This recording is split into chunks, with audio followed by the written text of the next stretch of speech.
Hello and welcome to the arcade. You know, one of the most important factors of the gaming experience is the immersion. Some would argue it's the most important part of gaming, and there are plenty of things that contribute to an immersive gaming experience. A great visual style or realism, good sound design, compelling stories and characters, and unique and interesting worlds to explore. But I believe that the most important part of the immersion of playing video games is a good controller. A controller can make or break a game or even an entire console. So today I'd like to tell you about my top 7 video game controllers for consoles and PC. We'll talk a bit about what makes each one special and why I personally like them so much.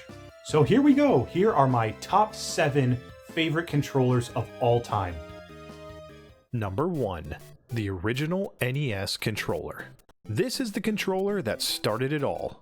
Well, it wasn't the first controller ever, but it was the first one to really popularize A and B buttons and the D-pad, which is a feature that will probably be a part of game controllers for the rest of time. The simple design and shape of this one adds a lot to the old school charm. And while I've heard a lot of people complain that this controller can be too sharply angled and rough on the hands, my experience has always been quite the opposite. The rectangular design has always pretty well fit in my hands, and I've never felt like the edges were stabbing into me. This is about as basic of a layout as you can get while still maintaining some of the complexity to the games that you're playing. You have the standard A and B buttons typically used for running, jumping, using items or weapons. But there's a lot more you can do with these too. The buttons feel great to press as well, especially if your controller isn't as heavily used as some of the ones out there can be. There's a really nice click to the A and B buttons that I really like, but even the mushiness of the press of them on an older controller isn't that bad. Despite the fact that this controller released in 1985, it could actually work for like 80% of games released to this day, with some exceptions and caveats, but for the most part, I believe that speaks volumes to the ingenious design of this controller. Whether it's a side-scroller, a fighting game, an action game, sports game, or RPG, this controller, as old as it is, can still do it all. Now that's a classic. Number 2. Wii Remote plus Nunchuck. The Wii Remote was so advanced for the time that its functionality is not only still used in later Nintendo consoles, but I believe still has yet to be topped in terms of how well this thing actually works. Sure, the first iteration of it was pretty simple, but the one with Motion Plus built in is just perfection as far as motion controls go. Gyroscopic tracking, shaking, swinging, and especially pointing were all things that this controller excelled at, and that's not even all it could do. It also had rumble and even a built-in speaker to hear feedback from games like Wii Sports and Mario Kart Wii. The really cool thing about the Wii Remote was just how versatile it was. You could use it for all those things I mentioned just while holding it normally, but you could also flip it onto its side and hold it in a horizontal orientation to use in a similar way to something like the original NES controller. This worked in many games, including almost all of the games on the Virtual Console, New Super Mario Bros. Wii, Mario Kart Wii, Super Smash Bros. Brawl, and more. And in addition to just holding it on its side, you could also slip it into some plastic accessories to improve your grip and stability. Things like the Wii wheel or the golf club grip or the tennis racket grip worked pretty well for playing games like Mario Kart and Wii Sports. But guess what? That's still not all. The port on the bottom of this controller works with even more stuff. The nunchuck is definitely the most iconic. This adds a joystick to the control setup, allowing excellent control options for games like Mario Galaxy and Metroid Prime 3. In fact, this control setup is still the best way to play Mario Galaxy, even though it's been re-released on the Nintendo Switch. That's how good this setup was. Of course, that also did rely a lot on good game design from the developers, but the sheer amount of potential control options with this thing is just mind-blowing. Number 3. The Dualshock 4. I've been playing games with Sony's Dualshock series since 2002, and I can confidently say the Dualshock 4 was the pinnacle of that line of controllers. I currently don't own a PS5, so I haven't really used a DualSense, but as far as the Dualshock goes, it definitely peaked with the final entry in that line of controllers. The DualShock 4 is one of the most comfortable standard controllers for any console ever made. The contours on the sides and back of the handles fits my hands perfectly, and the D-pad and buttons have excellent feel to them. This is one of the most premium controllers that was ever bundled with a console, in my opinion. On top of the standard DualShock layout, we also have the touchpad and the share and options buttons. I was definitely disappointed to lose start and select, but to be honest, they aren't really necessary with how the PS4 UI is designed. The touchpad is not something that is utilized very heavily by someone like myself, but it does have some interesting functionality. Perhaps it was underused for high-profile games, but you can see a bit of use of it in things like Dark Souls Remastered and Monster Hunter World, even if it is just on menus. The right and left triggers are also fantastic. They have a really deep housing, allowing for a ton of precision on how deep you press or pull them back. They do tend to accidentally press sometimes when you set the controller down though, which can be annoying at times. But I'd say the biggest improvement to the DualShock 4 over the DualShock 3 is probably the handles. The DualShock 4 has much longer and more naturally shaped handles, which just makes this controller meld right into your hands. A few other small things that I like are how the light on the back of the controller can change to represent different things, either in terms of connection, charging, or even in-game representations, but also how responsive the vibration of this controller is, and how it has a small speaker and even an input for an aux headset on the bottom. In the box of the PS4 was not only the system and the controller, but it also came with a one-sided earbud with a microphone, which was nice, but I did upgrade to a $10 set of Skull Candy wired earbuds for more comfort and microphone clarity. While this controller has great features, I believe that the balance of it, the weight of it, and the comfortability are the best things about it. Number 4. The Bionic Vulcan. The Vulcan is a wireless USB controller that works with PC and Android. It can also work wired if you don't want to use up your batteries, but it does last around 40 hours on two AA's. This controller is set up with your standard Xbox button and joystick layout, but it has a few things that make it unique. First, it is customizable in more ways than one. In the box, it comes with 2 additional sets of swappable joysticks with different lengths. And most important of all, this thing has 4 mappable paddles on the back for some advanced control options. And the cool thing about these to me is that there's no app or software required to map these. The mapping is determined by switches on the bottom of the controller that allow you to select which paddle presses which face button, trigger, bumper, or even clicking the sticks. Not each paddle has access to all buttons though, which is probably a limitation of this being hardware-based instead of software-based, but I'll take that trade-off for the simple fact that I don't have to install or run anything else in order to map all 4 of these paddles to other buttons. The controller has a nice feel to the surface. The face buttons and triggers and bumpers are really smooth, and the analog sticks are ultra smooth. But one thing I don't love is the D-pad. Well, it's not even a D-pad really, although I'm sure the tech behind it technically is. It's shaped like a concave disc and it moves around pretty fluidly with just a slight resistance when you reach one of the 4 main directions. I feel like this might work best for something like fighting games, but really the games that I play with this are Elden Ring and shooters like Splitgate and Halo Infinite. I do like the home button in the middle that brings up the Windows game bar so you can easily clip a highlight or start a recording or whatever else you want to do from there. Another small annoyance is that if you aren't actively using the paddles on the back, you still have to feel them anyway because of how your hand and fingers naturally rest on the back of the controller. It's not a deal breaker because there's actually a switch to turn the paddles off completely so you don't accidentally press anything. But it is a little less comfortable to have the paddles there rather than not, especially if you're not using them. Still, this controller is absolutely awesome and pretty affordable for someone who wants to try out something with back paddles for some additional control setup. You can find it on Amazon for around $50 or used on eBay for like $25. Number 5. The Wii Classic Controller Pro. For a more traditional control setup on the Wii Classic Controller was your first option. It had a shape like a Super Nintendo controller, but it had 4 shoulder buttons instead of 2, and of course 2 analog sticks to control modern Wii releases at the time. But the better option in my opinion was the Wii Classic Controller Pro that released a little bit later. Mine was the one that came bundled with Monster Hunter 3, and man, I'm surprised this thing isn't completely dead yet from how much I used it. This was actually the first great way to play a Monster Hunter game, at least in my experience. Monster Hunter 1 on the PS2 forced you to use the analog stick to perform attacks, and the only other Monster Hunter games in between 1 and 3 were the ones that were on PSP that only had one analog stick.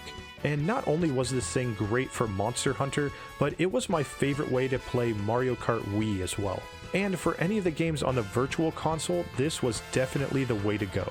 It doesn't have that much over the regular classic controller, but it does have handles, better placement of the shoulder buttons, and better placement of the wire as well, with the regular one coming out of the bottom for some reason, but the Pro one coming from the top. While the Wii wasn't really known for keeping with standards of the gaming medium, this controller was one of the best standard controllers of the 7th generation, and is one that I still use to this day whenever I play games on the Homebrew channel. Some people may not like the glossy finish because it just becomes absolutely covered in fingerprints, and the fact that it's black makes the fingerprints really show up. But if you don't care about that kind of thing, this was just about the coolest controller option for the Wii, at least for the games that supported it. Number 6. The 8BitDo Arcade Stick. This is the most recent controller that I've added to my collection, but it's already become one of my most used controllers. I am blown away by the amount of things this controller can do. First, it works with pretty much every system. It has wireless via USB dongle or by Bluetooth, so it seamlessly connects to consoles like the Switch. It also has wired mode for charging and for connecting to a system as well. It can also switch up the front face button layout depending on what system you want to play on, Switch or Xbox. You can also use the second switch to select which control stick you're controlling using the main joystick, whether that's the right stick, left stick, or the D-pad.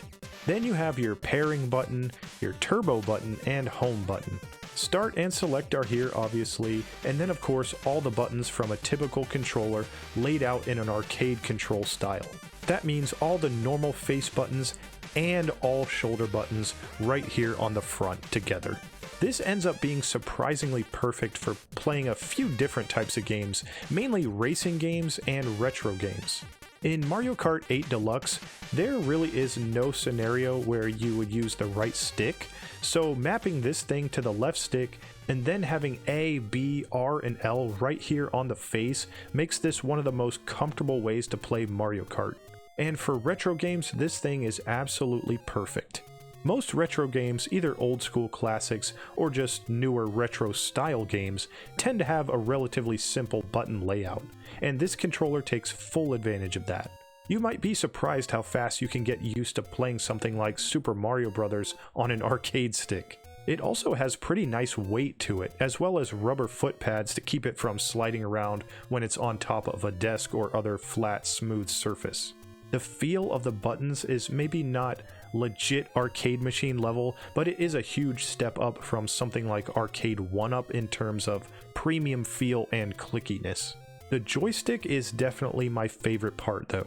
If you move it all the way to the edge and then rotate it around, you can feel the square shape resting locations to help enhance your precision.